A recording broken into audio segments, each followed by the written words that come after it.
right.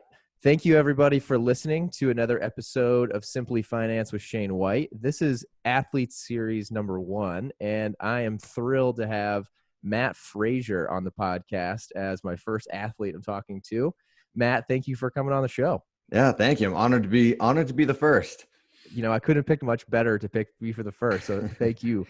Do you want to just give a quick intro of your background and just a little bit about you for people who aren't huge CrossFit fans?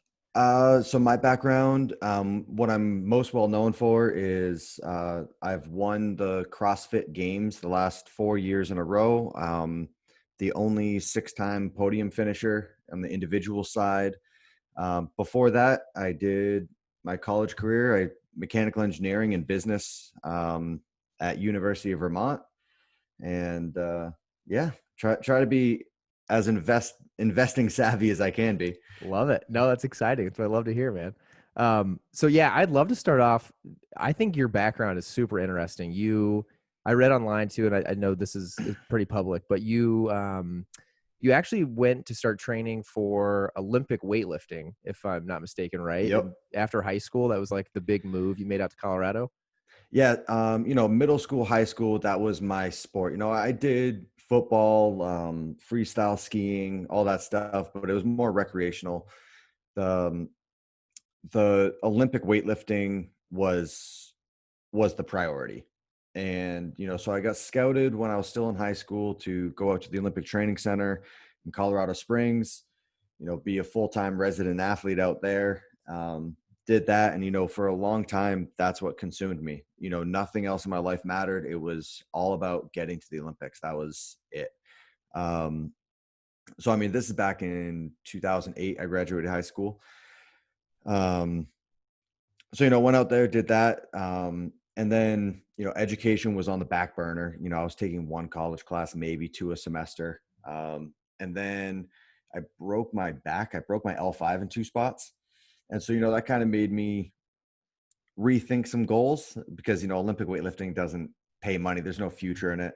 Right, Most coaches in it, especially at the time, there was no income even in coaching it. You coached it out of passion. Okay. So from there, I moved to the Olympic Education Center, which is up in northern Michigan. And so it's usually the feeder system to go from Michigan to Colorado. So in Michigan, they require you to take at least 12 credits. So like technically a full-time student. Okay. Yeah. And so usually it's a feeder system. I went a little backwards because I took my sport and then made my school my priority. Right. And then when I was in Michigan, the funding for the whole Olympic Association got cut. And so, talking to the parents, and it's like, all right, either you can start taking out student loans or you can move back to Vermont and go to UVM for free. Oh, wow. Because my mom worked for the university, so her kids get free tuition. And so it was either, go into debt or move to Vermont. And so that was when I made the jump there. And then, full-time student, I jumped in with both feet, mechanical engineering, and then also got a degree in business, and kind of accidentally just found CrossFit. And wow. Just, I think it was like I had a little touch of success early on without really applying too much. And then I was like, oh, I think I could be good at this. So then that's when I started working at it, and it kind of just snowballed into what it is now. That's wild, man. Yeah, I'd love to unpack that a little bit. So you go out to Colorado, you end up breaking part of your spine. At this point, did you want to be an engineer in the first place? Was that kind of like what you wanted to do after Olympic weightlifting, or did that kind of fall in your lap too? Yeah, engineering was always kind of the plan, and it wasn't really directed by my interest. I had no idea what different careers meant or were, what different college degrees would mean for a career down the road. It was, talking to a guidance counselor, and ever since middle school, I was leaps and bounds ahead of my classmates in math. Okay. And so, that translates to physics and science, all that stuff. I loved building stuff, loved problem solving, just tinkering on engines and anything with wheels, all that type of thing. And then I was way, way below average with my reading ability. Okay. And so the Got it. guidance counselor is kind of like, you should do engineering. And so I just kind of ran with it. That's what I did. Yeah, it was just hated reading, loved Sure. numbers. So that's kind of just how I fell into that one. Got it. That makes sense. And then after that, you did end up working in engineering, right? Briefly. A little bit. Yeah, I did a summer internship at an aerospace company in Vermont. And that was, let's see, that would have been 2014, the summer of 2014. Okay. And once again, my idea of a career as an engineer, it's almost half mixed with, I don't want to say like mechanic, but I thought I'd be working a lot with my hands. I Okay. thought Yeah. I'd be like, kind of like the educated, skilled labor. Right. And then I got this job as an aerospace engineer, and all the other interns were like through the roof ecstatic of, for a summer internship, we were getting paid amazingly. Okay. And Yeah. all I saw was that like I have to get up at 6. I have to like put on slacks, tucked in t-shirt, a tie, and I've never been so miserable. Okay. Just sitting Got in a it. desk, and it was the classic like office space Oh yeah. uh office where it was gray carpet, gray cubicle, gray ceiling. I actually had a coworker say like, "Oh, it looks like someone has a case of the Mondays." And I was, "Oh my God, I can't do this." And so, it was that job that it made me realize that I'm not working with my hands, especially on an aerospace company where you're building stuff like defense stuff for the Right. government. It's all paperwork. It was just days and days of reading through contracts and basically everyone trying to hand off liability to the next person so no one's held responsible. Oh, interesting. Miserable. It was nothing what I thought I was signing up for. And it was that summer that I like really just pushed in all the chips on CrossFit, because I was like, a desk job will always be here for me. Sure. If Yeah. if That's a good point. if in 10 years, the sports career just doesn't work out, I have the degree, I can come back to this. Right. Um, but this is not what I want for my life. Yeah. It's looking forward to that 1 week paid vacation every year. And like, oh yeah, not for me. That's a powerful thing to figure out early on too. It's funny. I have a very Oh similar. I was intern. I worked at Cummins, so like big diesel yeah. engines in finance. And I'll never forget like the first week of being there. I'm like, oh, like I'm just gonna be in Excel all the time. Like Yeah. that's my job. It's like I'm just in Excel all day. That's it. That's nothing else to it, man. Like, oh And man, I thought I was going to be building cool trucks. yeah, you know what I mean? Doing stuff with stocks and Yeah. fun stuff from that finance side of it. And no, it's just no, you're in Excel. Yeah, that's a powerful thing. So you figure that out, and then did you have a job when you like decided to join a CrossFit box and like start training that way? Like that's the part of your background I'd love to learn a little more, like how that So, transition happened. so it was kind of, so I've actually never paid for a CrossFit membership. Really? Yep. I've never, yeah, just didn't. Um, so when I lived in Michigan and I would come back to Vermont for like Thanksgiving or Christmas or whatever it was, um, trying to find an Olympic weightlifting gym is pretty tough. Like they're not common. Right. Um, but finding a CrossFit gym, they're on every street corner, and they have barbells and bumper plates and everything you need to do Olympic weightlifting. So I literally just Googled CrossFit near me, Oh, and Champlain Valley CrossFit popped up. And so I just showed up and said like, "Hey, my name's Matt. Like I'm home on like winter break. Can I come in and use your barbells and bumpers?" And they were more than welcoming. Just like, "Yep, like we have a class at 3. Just kind of stay out of the class's way and just take whatever you need," type thing. oh wow. And so I did that, and I would show up, took no part in CrossFit, anything.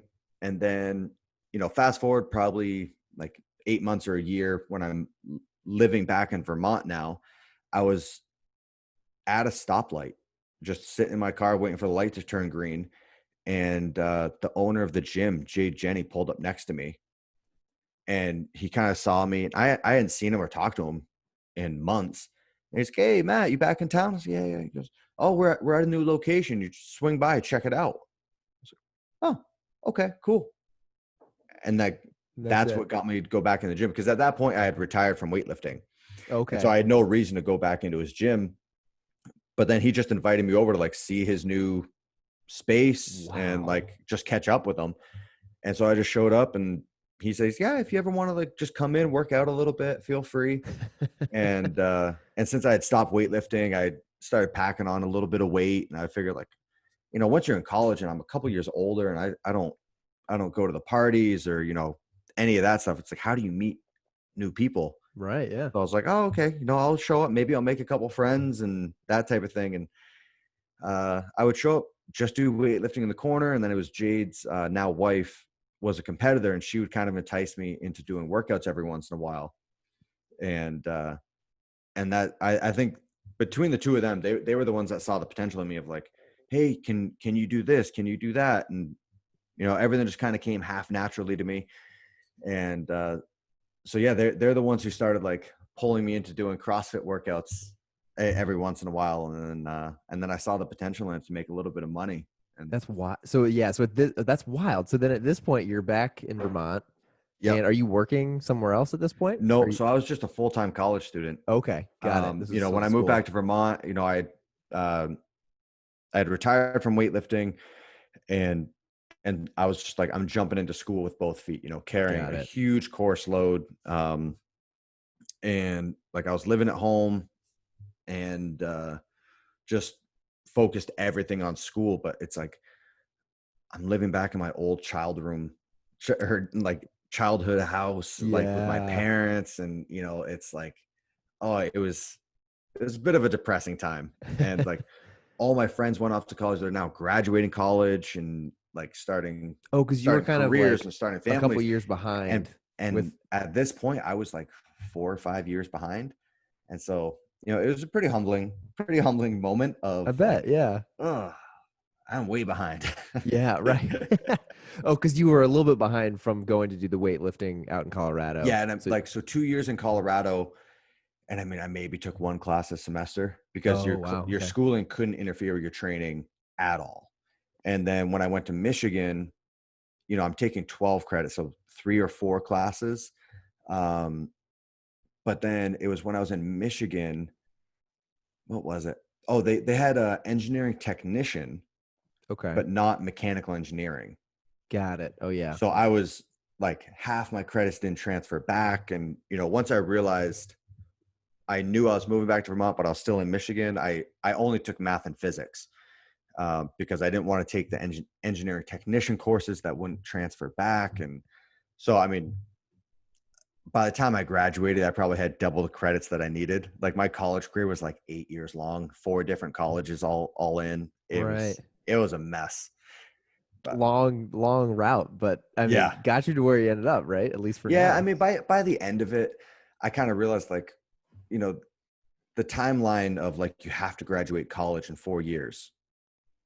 Who cares? Who cares if you graduate 6 months late or 3 months, or like it In the doesn't grand scheme matter. of things, You're it's like, not a big. what are you late for? Right.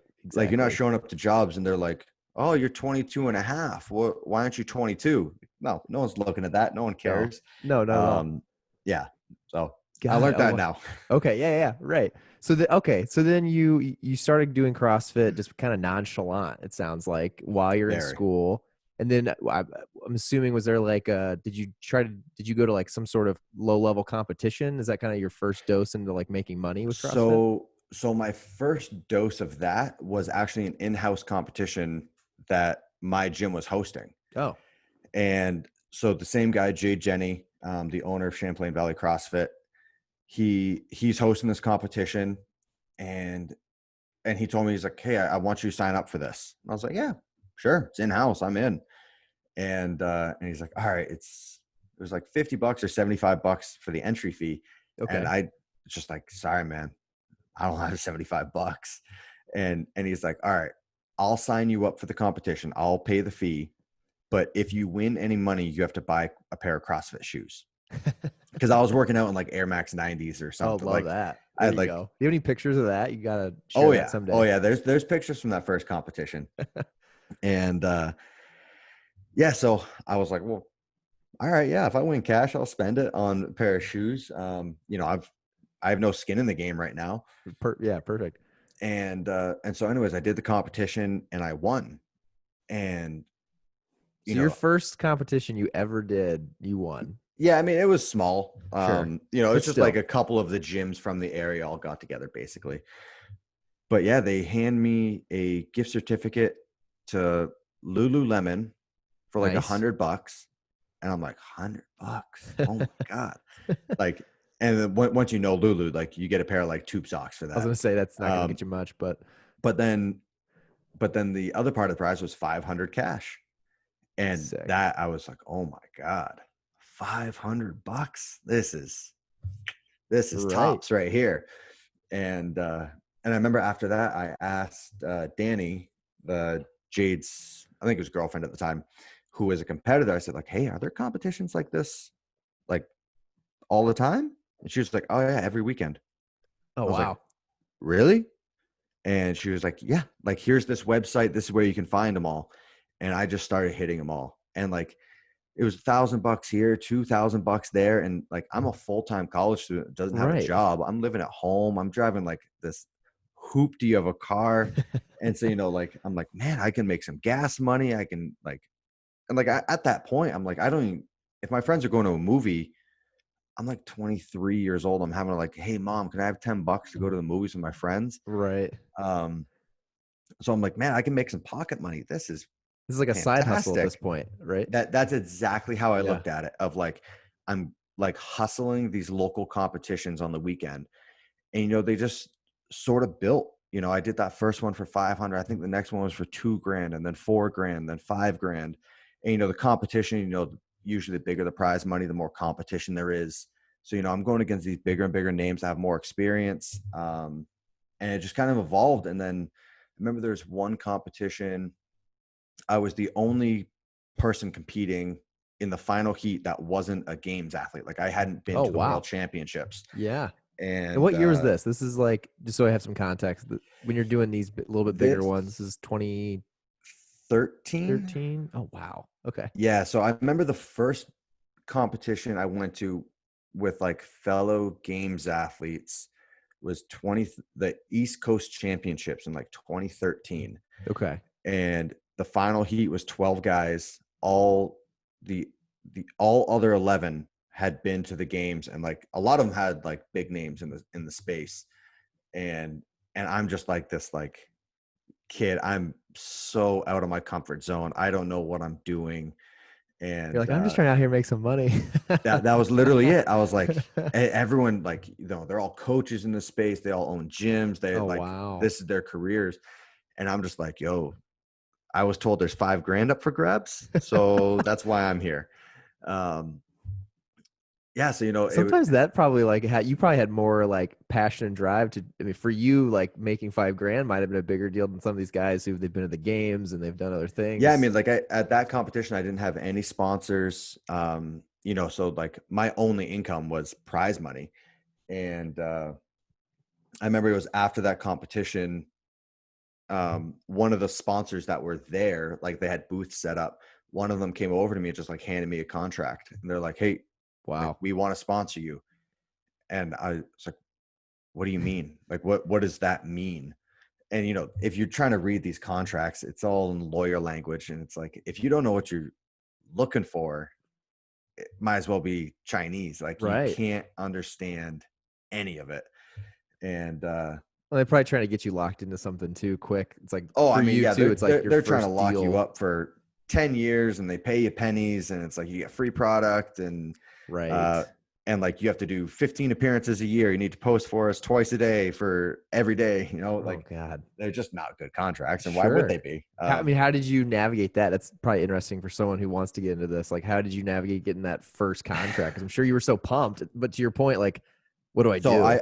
I saw the contract, and like there's all the like liability language and all that stuff in there. That's like most of the meat of the contract. But the one page that you want is the deliverables for both parties. And so that's, what do I need to give the company in terms of like promotion or whatever? And then what are they giving me in terms of pay or salary or bonuses, whatever. And I looked at the contract, and I got free product and $1,000 a year. And I was ready to sign on the dotted line. You're like And I mean, $1,000 like, for just to be a spot, just to have them on my name on their stuff. Hell yeah. I I was looking at, like, I'm a broke college student. Like, every time I want a jug of protein, I got to ask my mom to drive me down to the GNC, Yeah. and then, like, she's forking out the money. So I'm like, do I get free protein powder and you're going to pay me $1,000? Like, this is a no brainer. And I had a buddy at the time who, like, very, very new friend. And he was trying to help me in the space, and he was starting a company in the space, wanted me to be involved. And, like, I mean, this is like my second or third time meeting this dude. And he just kind of said, like, hey, I deal a lot with contracts for my regular job. Do you want me to read through that and make sure you're not, like, signing your life away? I Oh, was like, that's nice. yeah, what's the harm in that? And so I gave it to him, and he comes back to me a week later, and he got the pay up to like $4,000, and he got my deliverables chopped down, like, in fractions. Oh, And I wow. was just blown away of, like, how I didn't know that was an option. Like, how did you get Sure. those changed? And he's like, oh, I found it. I found someone at the company, and I had a phone call with them. And I was like, what? Like, that's like, the idea of negotiating for more money and less deliverables never crossed my mind. Sure. I bet not. Um, Yeah. Right. and so, like, the rumors of that started getting around to other athletes, and other athletes, like perennial games athletes, like these big names in the space at the time, were coming to me of, like, hey, I heard you have this guy. I heard you have this guy that, like, helps you. And I'm like, you mean O'Keefe? Like, that's him right there. And so he Oh, it was started, O'Keefe. Oh, yeah. that's And funny. so he Okay. started doing There you this go. with all these other athletes. And then he quickly realized, like, nobody in the space has representation. Like, nobody Oh, understands whoa. what they're reading in these contracts. These companies are taking advantage of these athletes and just, like, raking them over the coals. Because this is And probably at a time when CrossFit, I mean, like, this is like when those years are like, right when like people are starting to get big and brands are really starting to get involved. It's probably a weird inflection point. it was a crazy time, because probably 2 years prior, if a shoe company offered you free shoes for 8 years, yeah, you're signing the contract. Like, why Oh, would you yeah. not take free shoes? Right. And then, like, 2 years later, it's like people are getting paid to wear shoes, and it's like, oh man, I just signed an 8-year deal, not thinking that this would ever be an option. Um, Right. and so it was O'Keefe that saw it in the space of, like, these athletes being taken advantage of, and he saw the potential for the growth in the future. And so he started doing it professionally, helping and representing, being the agent and manager for basically every big name in the sport. That's wild. What a Yeah. wild, I did not know that part of the story. And this is funny too, because I have a piece of paper in front of me and I just wrote some stuff down. And I'm thinking in my head, you're talking about 2013, you're finally on, this stage was like your biggest competition. And then in 2014, you're second at the CrossFit Games. So you didn't really Mhm. have that big of it wasn't like it was a slow, gradual process. Yeah, I Seems mean, like I you kind came of in. jumped in and just hit it. I put on some mileage in 2013. Okay. You're traveling I around, side hustling. Yeah, like, every competition. So in 2013, I remember, so I started CrossFit. The first time I did, like, a CrossFit workout was in 2012. In 2013, so Jay Jenny signed me up for the Open, which is like the first online qualifier for the whole season. Right. And he would walk me through the workouts. And this was like, I'm showing up Friday to do the workout. He would tell me, be here Friday at 4 p.m. I'll show up Okay. Friday, 4 p.m. And then he wouldn't see me again until the next Friday. Like, I'm not training or doing anything. And I, like, basically accidentally qualified for regionals. Oh, wow. And then it was after regionals, I get bundled at regionals because I'm not in shape or training. And then I realized I could start making some money doing this. And so then I realized, like, oh, if I want to make that money next weekend, I need to work on my weaknesses now, so I'm Right. better. And so that's what I started doing. And it was any competition that had prize money, I was there. And And is this in Vermont, East Coast? Is this you're going basically everywhere? basically like all of New England. Okay. Um, and I remember, so I'm full-time college student, and I remember there was one stretch, I think it was 6 weeks, where I would have to have like my mom or my girlfriend pick me up from school on, I think it was Thursday. I'd have to talk to my teacher, say, hey, I'm missing Friday. I'll get all the assignments in, but like, can I do it over email or whatever? I would fly out Thursday and I would compete like Friday, Saturday, Sunday, or Friday, Saturday, whatever it was. And then I would like catch a red eye back. Like if the competition was out in California or something, I would catch a red eye back, land first thing Monday morning, and I would tell whoever was picking me up at the airport, like I need this textbook, this notebook, like all Oh, this stuff. wow. Yeah. It picked me up and just dropped me off at school Monday morning. And I did that like 6 weeks in a row because it was like, I think that stretch, it was like each competition was like 10 grand. I was gonna say you And must so be I'm making like, good enough money to be flying and it's that I'm like, at the time I was like, there's not much I won't do for 10 grand. Like, yeah. because someone was $0 to my name and I have the opportunity to 10 grand every weekend, I'm in, Yeah, you for know? sure. And just like wrecked my body. Did that 6 weeks. Like I wasn't training. I was pulling all nighters. I'm still trying to juggle a full engineering course load. It Which that's was, not easy too. Yeah, we left that part out. You're still getting an engineering degree while you're yeah, doing yeah, this. yeah. And I had some teachers that, every week I'm like, hey, I'm going to miss Friday. I might be late on Monday. Is it okay? They're kind of pulling me aside like, hey, is it worth what you're doing? You're missing a lot of your education. I'm like, well, I'm still getting it done. And they're like, what are you doing? Like, is it worth it? I'm like, yeah, it's worth it. I'm in. Because at that point, did you once you got like a taste of it, was it partially like you love the type of training, or was it like you could envision yourself being at the games, or like what was your motivation at that early point when you're um, starting to so no, travel and no do a little part of bit? it, no part of it was looking at, I want to qualify for the games, or I think I'm capable of winning the games, any of that. Literally all I saw was I have an opportunity to make 10 grand a weekend. Got it. And if Yeah. I bust my ass, if I just keep doing 10 grand a weekend, Yeah. like that's phenomenal money. Like Right. regardless of where you are in life, 10 grand a week is Is money, money. That's big an money. amazing paycheck. Um, and so I was literally just trying to build this little like nest egg at home. And so every time I would get like another check from a competition or another bonus from a sponsor, whatever it was, for a long time, I didn't have a bank account. It was just literally going under my mattress. I was like, Wow. I'm saving this money for the day I graduate college. Then, you know, when I start in the workforce, I don't have to get stuck with like, you know, not having enough for a down payment on our house, or like if like having to drive this old crappy car and like being late for work, it was, I was looking at like, I'm saving every dime of this so that when I enter like the real world, I can start just like one leg up, Sure, that makes sense. Yeah.